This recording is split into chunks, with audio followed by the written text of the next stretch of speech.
орта білім саласын алатын болсақ, не жоғары білім саласын алатын болсақ, өте кемшіліктер өте көп кемшіліктер біздің қазіргі білім беру саламыз үлкен дағдарыста отыр. Жалпы бұл Қазақстанның білім беру саласы емес, жалпы дүниежүзілік білім беру саласы. Адамзат қазір мына білім беру проблемасымен тығырыққа келіп тығылды. Бұрынғы білім беру саласы жұмыс істемейді. Мына жаңа нарыққа сәйкес, жаңа уақытқа сәйкес білім беру жүйесі әлі дамымаған. Жалпы оны қалай дамыды екенін адамдардың көбісінде идея да жоқ. Көптеген елдердің ішінде де идея жоқ. Сондықтан осыны жаңа түрде заманға сай, қазіргі технологияларға сай білім беру жүйесін дамытуға мен өз үлесімді қоса аламын деп соған атсалысып отырған себебім сол. Инфобизнеске оралайық. Инфобизнес мәселесін көтеретін болсақ, бұл идея сізге Қазақстанда жүргенде келді ма, немесе Украинаға бардыңыз, Украинада сол жақтың танымал тұлғаларына сұхбат бердіңіз, сол жақтың жұмысын көрдіңіз, сол Украинада жүргенде келді ма?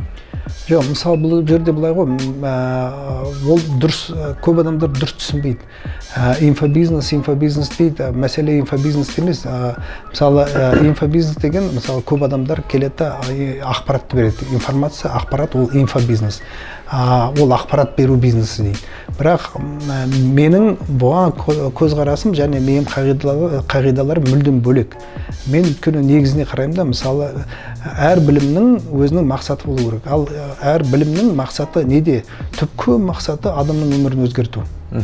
Өзгерту емес, жақсарту. Сондықтан мен оны қарап өткенде, ол бірнеше сатыдан тұрады.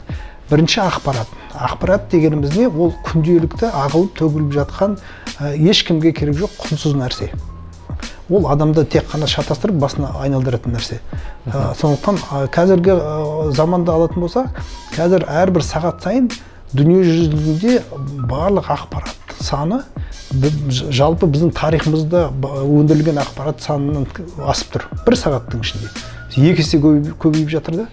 Сонда адамдардың ол ақпаратты ұғу қабілеті төмен, ұға алмайды. Дені сау адам ол ақпараттың ұғу мүмкін емес. Сондықтан ақпарат құнсыз, ағылып төгіліп жатқан нәрсе ол адамның өміріне әсер етпейді. Сондықтан ақпаратпен бөлісу ол қате нәрсе. Екінші, білім дейік. Білім дегеніміз не? Ол ақпараттың, білім дегеніміз, ол ақпараттың ерекше түрде құрылымдалған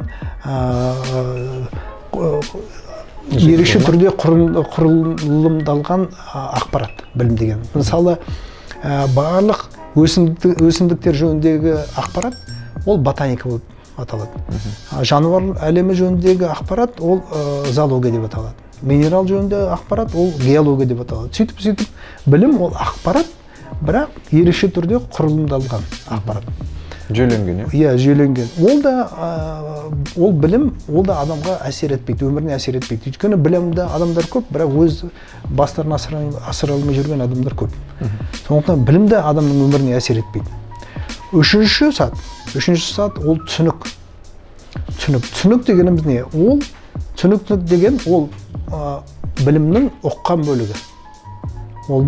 Ол 3 сұраққа табылған жауаптан тұрады. Бірінші, бұл не? Екінші, ол қалай жұмыс істейді? Үшінші, себеп салдардың байланысы.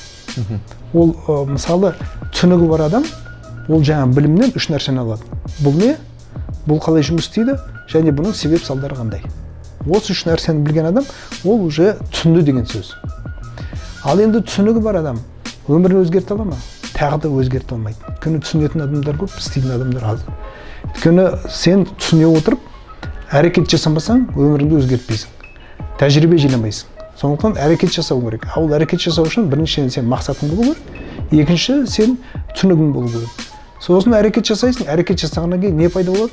Тәжірибе пайда болады. Ал тәжірибе дегеніміз не? Ол өткен шаққа, өткен іске негізделген не жұмыс істейді, ол немесе не нәтиже әкеледі, не нәтиже әкелмейді деген сұраққа жауап.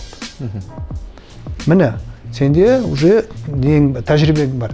Тәжірибелі адам, ол түсінген адамнан 1 сәт артық болып тұр ғой. Ал осы енді адам өмірін өзгертуге жеткілікті ме? Жоқ, жеткіліксіз. ол үшін икем болу керек. Ал икем деген нәрсе, не нәрсе? Икем деген ол адамның бір істі тындырып, нәтиже, мақсат қойып, нәтижеге жете алу қабілеті. Ал енді адамның икемі бар, түсінігі бар, тәжірибесі бар, өмірін өзгерте ала ма? Жоқ, өзгерте алмайды. Адам өзінің өмірін өзгерту үшін дағды керек. Ал дағды дегеніміз не? Дағды деген ол тұрақты түрде нәтижеге жете алу қабілеті. Тұрақты түрде нәтижеге жете алу қабілеті. Міне адам дағдыға жеткенде ғана өз өмірін өзгертеді. Сонда мені қараңызшы, мынандай ұзын. Мына инфобизнесмендер мысалы ақпарат береді, білім береді. Кейбіреулер түсінік береді. Ал менің мақсатым түсінік емес. Адамдарды былай неге әрекетке итермелеп тәжірибе жинату, немесе тәжірибе жиналмаса өзімнің тәжірибеммен бөлісіп, жігіттер мынау жұмыс істейді, мынау жұмыс істемейді, мынау нәтижеге әкеледі, мынау нәтижеге әкелмейді деген білім беру. Содан кейін барып адамға икеммен дағды үйрету. Міне икеммен дағдыны үйрету деген сөз, ол адамның мақсатқа жету қабілетін арттыру деген сөз, өмірін өзгерту деген сөз. Міне осы нәрсе қымбат. Осы екі нәрсе қымбат. Оның алдындағы нәрселер олар тегін.